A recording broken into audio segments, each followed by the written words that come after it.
The massive arena on planet Zephyria buzzed with excitement as thousands of alien creatures filled the crystal seats. They had come from across the galaxy to watch what everyone believed would be the final chapter of humanity's story. The air smelled of strange alien foods and the metallic scent of anticipation. Commander. Park Day stepped onto the blood-stained arena floor, his boots echoing in the sudden silence. He was not a large man by human standards, standing barely 6 feet tall with lean muscles and calm dark eyes. His standard Earth military uniform looked plain and ordinary compared to the elaborate armor and weapons of other species champions.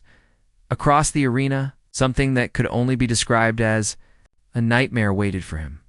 The Zelthari champion Morthic stood nearly 10 feet tall, its 6 arms ending in claws that could slice through steel.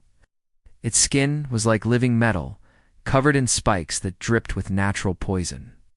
2 heads sat on its massive shoulders, each with rows of sharp teeth that clicked together with hunger. "Behold the human," announced the council speaker, a floating jellyfish-like creature whose voice boomed across the arena. Species 7 Alpha 9, found guilty of unauthorized expansion beyond the outer rim. By ancient law, trial by combat will decide their fate. The crowd erupted in cheers and strange alien sounds. Some threw food, others made betting gestures with their various appendages. In the VIP section, Ambassador Kilvin of the Galactic Council adjusted his ceremonial robes and smiled. With all 4 mouths, this would be quick and entertaining. Day checked his pulse rifle one final time. The weapon felt light in his hands, almost toy-like compared to the massive energy cannons other species used. Earth's technology was decades behind the galactic standard, but it was all they had. Behind him, invisible but ever-present, he carried the weight of 8 billion human souls. "Any last words, little human?" Morthic's voice was like grinding stone, coming from both heads at once. "Yeah," Day replied, his voice steady, despite the impossible odds. "Try not to make it boring." The arena's battle gong sounded with a deep, resonating tone that seemed to vibrate through everyone's bones. Morthic moved like liquid lightning. Despite its massive size, the creature covered the distance between them in 3 bounding steps. Day's first shots from his rifle barely scratched the alien's metallic skin before. 6 massive arms swept toward him like a hurricane of claws and death. The human dove to the side, rolling across the crystal floor as razor-sharp claws carved. Deep gouges where he had been standing came up firing, his rifle's energy bolts splashing harmlessly against Morthic's armored hide. "Is that all?" Both heads laughed in unison. "We expected more from the species that claims to be warriors." Morthic's attack came faster than Day could react. A massive fist caught him in the chest, sending him flying across the arena. He crashed into the crystal wall with a sound like breaking glass, his rifle spinning away into the crowd. The alien. Spectators roared their approval as Day struggled to his feet. His armor was cracked, systems failing with red warning lights blinking frantically. Blood ran from a cut on his forehead, but he wiped it away and raised his fists. Morthic observed, advancing slowly now, savoring the moment. "You fight with your hands like an animal." For the next 10 minutes, the fight was a systematic destruction of everything that made Day human. Morthic's superior strength, speed, and natural weapons overwhelmed every tactical advantage the human possessed. Each blow sent Day flying.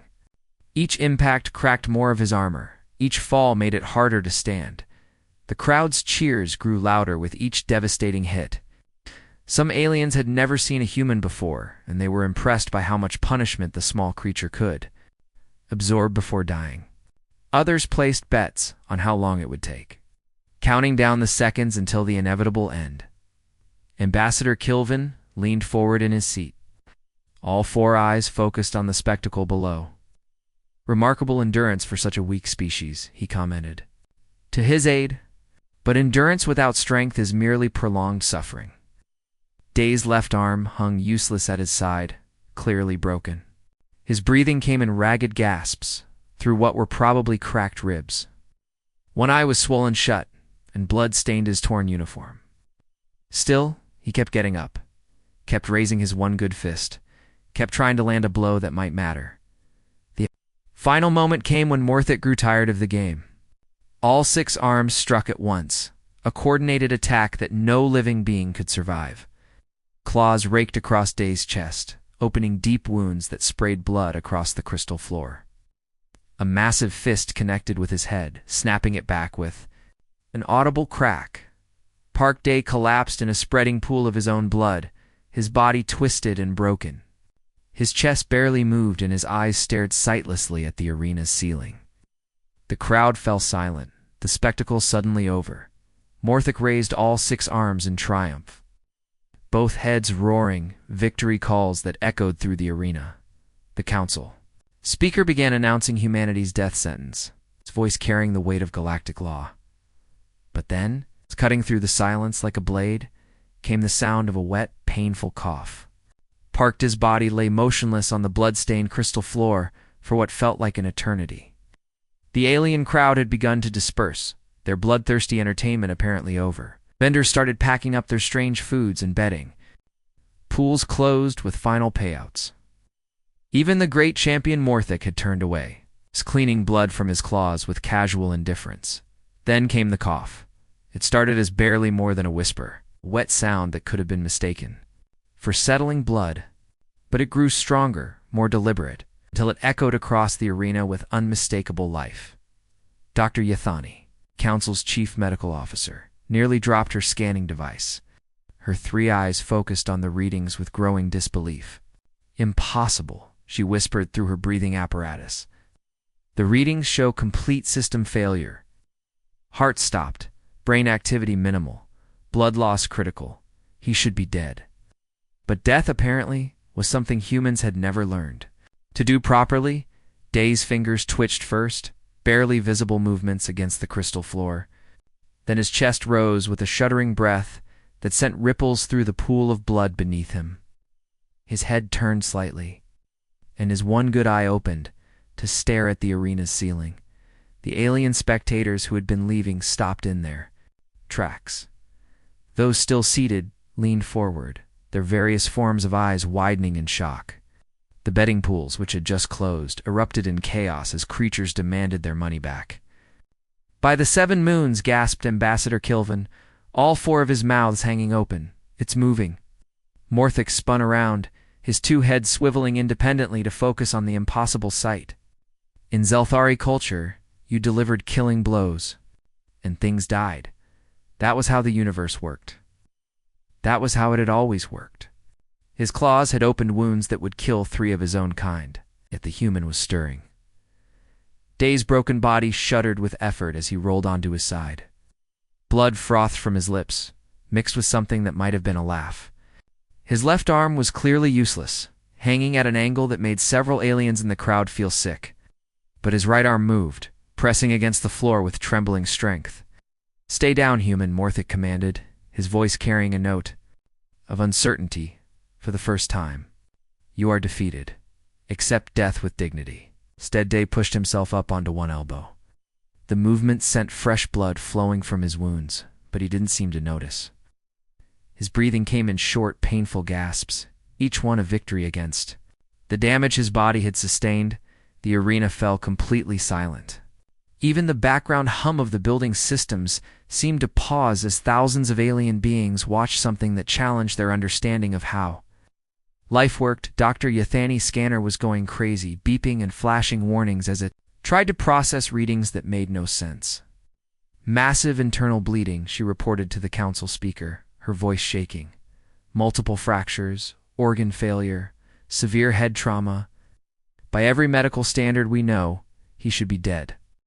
"Then why isn't he?" the speaker demanded, his jellyfish-like form pulsing with agitation. "Days good I found Morthic across the arena. Despite everything, despite the pain that should have driven him unconscious, despite the wounds that should have killed him, he managed what might have been a smile. It was not a pleasant expression, stained with blood and missing several teeth. "Round 2? He wheezed, his voice barely audible, but carrying clearly in the absolute silence. The crowd erupted. Some aliens screamed in terror, others in excitement. The betting pools collapsed entirely as odds that had seemed certain suddenly became meaningless. Several species representatives began frantically consulting their databases, trying to find any record of such endurance in known biology. Morthic took an involuntary step backward, his claws clicking nervously against each other. This was wrong. This violated every natural law he understood. You hurt things, and they stopped moving. You hurt them enough, and they died. That was how hunting worked, how fighting worked, how the universe itself worked. But humans, it seemed, had never bothered to learn these rules. With movements that should have been impossible, Dave forced himself to his knees. The effort cost him dearly. Fresh blood ran from his wounds, and his breathing became even more labored. But he was upright, swaying like a tree in a storm, but undeniably alive. This is not natural, Morthic's left head muttered to his right. Head, this is not how living things behave. Then maybe, Day said, pushing himself slowly to his feet with his one good arm. You don't understand living things as well as you think. The human stood in the center of the arena, his body a map of wounds that should have ended any known form of life. His uniform was torn and bloody, his armor cracked and useless. One arm hung broken at his side, and his face was barely recognizable through the blood and swelling. But he stood.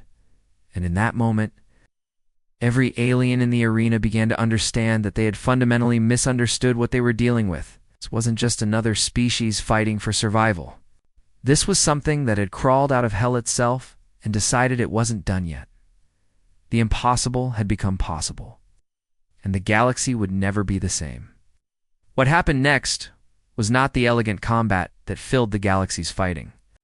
Academies, or the graceful duels that alien nobility practiced for sport, it was something far more primitive and terrifying than anything the watching crowd had ever witnessed.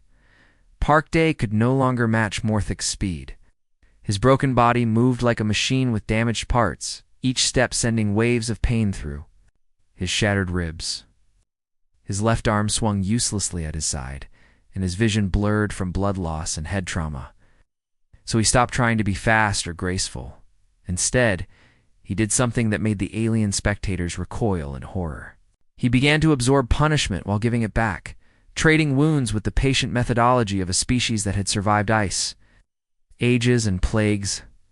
Morthic's first attack after the impossible resurrection was a careful probe, two arms striking at the human's head, while the others prepared to catch him when he fell.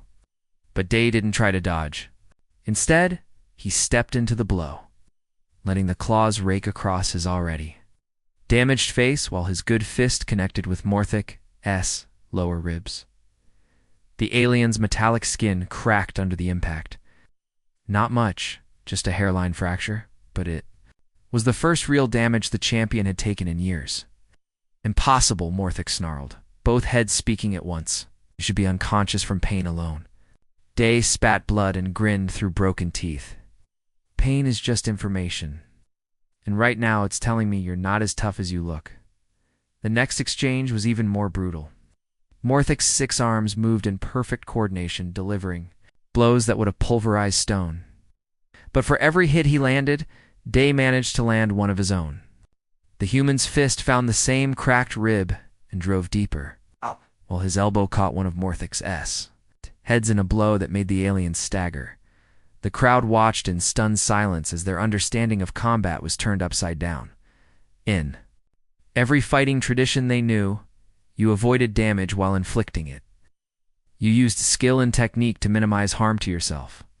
But the human was doing something entirely different. He was weaponizing his own destruction.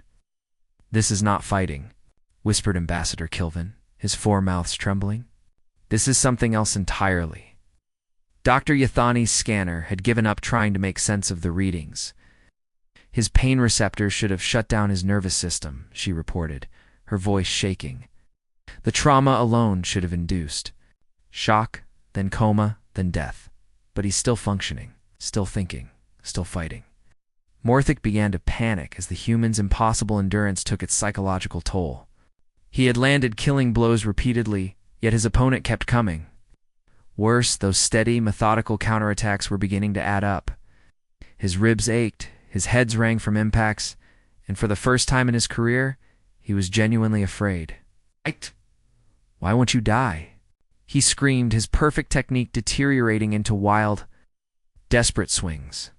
Day's response was to grab Morthic's nearest arm and bite down hard enough to crack the metallic skin. The alien shrieked and threw him across the arena, but Day rolled. With the impact and came up swinging his one good fist, the human's movements had become something beyond conscious thought. His broken body operated on pure instinct, guided by millions of years of evolution that had taught his species one simple lesson: never give up. His ancestors had walked out of Africa with nothing but determination. They had crossed frozen continents and hostile seas. They had looked at a universe trying to kill them and decided to make it home instead. 20 minutes into what should have been a 5-minute execution, Morthic was breathing hard. His 6 arms, which had seemed so overwhelming at the start, now felt heavy and clumsy. Every movement hurt, every breath brought fresh pain from his cracked ribs, but the human kept coming, kept absorbing punishment, kept finding ways to hurt. Back. This is wrong. Morthic's left head gasped to his right head. Living things don't work this way. They break, they stop, they die. Then maybe, Day replied, his voice barely more than a whisper, but carrying clearly in the silent arena. You never fought anything that was really alive. Us! The human's next attack wasn't skilled or beautiful. It was desperate and savage and utterly relentless. He caught Morthic's primary arm, used the alien's own momentum against him, and drove his knee into the champion's damaged ribs with all the force his broken body could muster. Something cracked inside. Morthic's chest, not just bone, but something deeper. His confidence, his understanding of how the universe worked, his belief that strength and skill were enough to win any fight. The alien staggered backward, both heads shaking in confusion and growing fear. This wasn't supposed to happen. Didn't lose to inferior species. The natural order didn't work this way, but humans, it seemed, had never cared much for the natural order. They had made their own rules, written in blood and determination across 10,000 years of refusing to quit when quitting was the only sane option. In Park, Day was about to teach the galaxy exactly what those rules meant. Mighty minutes into what every alien expert had predicted would be a 5-minute slaughter, the impossible was happening. Morthic, the undefeated champion of the Zelthari Empire, was beginning to break down. His 6 arms, which had moved like liquid death at the start of the fight, now swung with desperate, clumsy movements. His breathing came in ragged gasps through. Both heads and cracks spiderwebbed across his metallic skin, where the human's relentless attacks had found their mark. Most disturbing of all, his eyes had developed a wild, panicked look that the crowd had never seen before. Park Day, meanwhile, had transcended the normal limits of human endurance. His body was a roadmap of wounds that should have killed him individually, let alone collectively. His left arm hung completely useless, broken in 3 places. His ribs were cracked. His face was a mask of blood and swelling, and his breathing sounded like a broken machine struggling to function. But he was still standing, still fighting, still moving forward with the patient, methodical advance of something that had forgotten how to quit. This is impossible, Dr. Yethany whispered, her scanner long since abandoned as useless. No known species can function with this level of damage. His nervous system should have shut down from trauma overload. In the VIP section, Ambassador Kilvin was no longer watching with entertainment. His 4 mouths hung open in something, approaching terror as he witnessed the systematic destruction of everything he thought he knew about combat and biology. What are humans? He whispered to his aide, who had no answer. Morthic's attacks were becoming increasingly frantic. Where once he had fought with the calm precision of a master warrior, now he swung wildly, trying desperately to land the killing blow that would end this nightmare. But every time he thought he had finished the human, Park Day would rise again, blood streaming from fresh wounds, and keep coming. Die, Morthic screamed, both heads speaking in unison. Why won't you just die? Day's response was to step inside the alien's wild swing and drive his elbow into the same cracked rib he had been targeting for 20 minutes. The sound of breaking bone echoed across the arena, and Morthic's scream of pain sent several smaller aliens fleeing from their seats. But it wasn't just physical pain that was destroying the champion. It was the psychological weight of facing something that violated every natural law he understood. In his mind, he had killed this human dozens of times. Each blow should have been fatal. Each wound should have ended the fight. Yet here the creature stood, bleeding and broken, but still fighting with a determination that seemed to come from somewhere beyond mortal flesh. The human's movements had become something beyond conscious control. His broken body operated on pure instinct now, guided by the accumulated wisdom of a species that had clawed its way from the caves of Africa to the stars above. He thought of his sister Mina, safe in Earth's underground cities. Thought of his nephew Taman, barely 6 years old, who would never see the stars if humanity died today. He thought of the billions of people who had never asked for this war but would die for it nonetheless. The rage that filled him wasn't the hot anger of a moment. It was something cold and patient and utterly implacable. It was the rage of every human who had ever refused to lie down and die when the universe demanded it. It was the fury of a species that had looked at extinction and decided it wasn't interested. "You want to know what humans are?" Day said, his voice barely audible, but carrying clearly in the stunned silence of the arena. "We're the species that survived the ice. We're the ones who walked out of Africa with nothing but sharp sticks and bad attitudes. We're what happens when evolution forgets to install a quit button." Morthic's left head turned to his right head in confusion and growing terror. "This isn't natural. This isn't how living things work." "Natural?" Day laughed, the sound wet with blood but genuine. "No. There's nothing natural about any of this. We weren't supposed to leave our home planet. We weren't supposed to travel between stars. We weren't supposed to survive half the things that tried to kill us. But here we are anyway, because humans have never been very good at following the rules." The champion's next attack was pure desperation. All 6 arms struck at once, a coordinated assault that should have reduced the human to paste. But Day was ready. He had been watching, learning, waiting for this moment when fear would make his opponent predictable. He caught Morthic's primary arm, used the alien's own momentum against him, and delivered a punch that carried the weight of humanity's entire history behind it. It wasn't just the force of his remaining strength. It was the accumulated determination of every human who had ever refused to give up, when giving up was the only rational choice. The sound of wave Morthic's exoskeleton cracking echoed through the arena like thunder. Both of the alien's heads snapped. Back, his 6 arms went limp. The mighty champion crashed to the crystal floor with a sound like a falling building. The arena fell completely silent as the impossible became undeniable. Reality, the human had won. Park Day stood over the fallen champion, his body swaying like a tree in a hurricane. Blood dripped steadily from his wounds onto the crystal floor, each drop echoing in the absolute silence of the arena. His vision blurred and cleared in waves. His breathing came in ragged gasps. His legs trembled with the effort of remaining upright. By every medical standard known to galactic science, should have been dead an hour ago. His body was held together by nothing more than will and the stubborn refusal of his species to accept defeat. Yet somehow, impossibly, he remained standing while the mighty Morthic lay unconscious at his feet. The alien crowd stared in stunned silence. Many had never seen their champion even take a serious hit, let alone suffer defeat. Others had come expecting to witness humanity's extinction as entertainment. Instead, they had received an education in something far more terrifying than any weapon or technology. Dr. Yethany's hand shook as she tried to make sense of her scanner readings. "Impossible," she whispered for the 100th time. "Complete system failure, massive trauma, blood loss that should have induced death 30 minutes ago. Yet he stands." In the VIP section, Ambassador Kilvin felt his entire worldview crumbling. His 4 mouths moved silently, trying to form words that could explain what he had witnessed.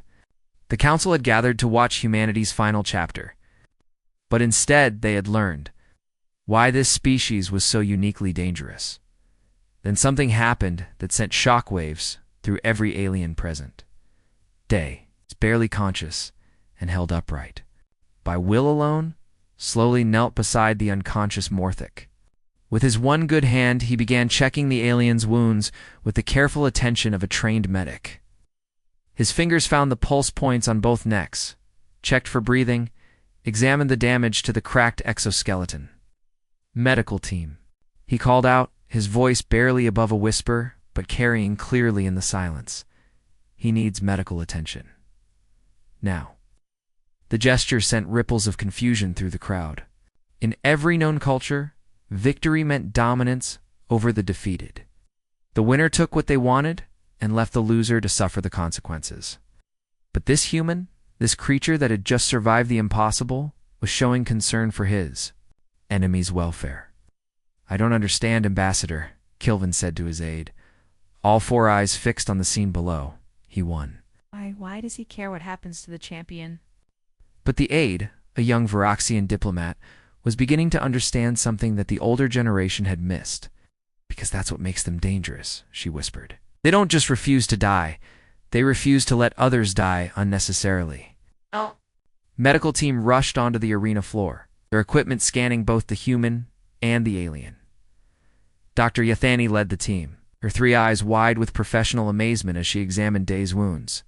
"How are you still conscious?" she asked, her voice filled with genuine scientific curiosity. Day looked up at her, his face barely recognizable through the blood and swelling. "Practice," he said simply. "Lots and lots of practice." "Practice at what?" "Not dying when we're supposed to." The council speaker floated down from his platform, his jellyfish-like form pulsing with agitation. The ancient laws were clear, but everything about this situation challenged his understanding of how the universe worked. "The human victory is acknowledged," he announced, his voice carrying across the arena. "By the laws of trial by combat, the charges against humanity are dismissed." But even as he spoke the formal words, everyone present understood that something much more significant had occurred. This wasn't just a legal victory. It was a demonstration of what made humans so fundamentally different from every other species in the galaxy, as the medical team worked to stabilize both fighters. Day struggled to his feet one final time. Blood ran from his wounds. His broken arm hung useless at his side, and his legs shook with exhaustion. But he stood, and when he spoke, his words carried across the arena with perfect clarity. "You want to know what humans are?" he said, addressing the thousands of alien faces staring down at him. "We're not the strongest species. We're not the fastest or the smartest. We don't have the best technology or the most advanced weapons." Paused, wiping blood from his mouth with the back of his hand. "But we have something none of you understand. We have the ability to look at impossible odds and decide they're not impossible enough. We have the talent for taking everything the universe throws at us and asking for seconds. We survive things that should kill us, and then we get up and help our enemies survive them too."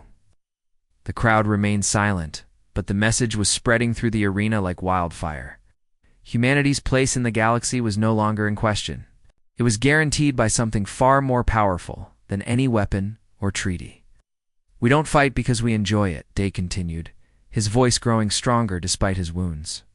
"We fight because we're still here, and we'll keep fighting, keep surviving, keep getting back up, until the last star burns out and the universe goes dark. Because that's what humans do, we endure." As the medical team carried him from the arena, Parkday closed his eyes and smiled. 8 billion people back on Earth would wake up tomorrow to see another sunrise, and that was worth every drop of blood he had spilled. The galaxy had learned its lesson. Humanity was here to stay.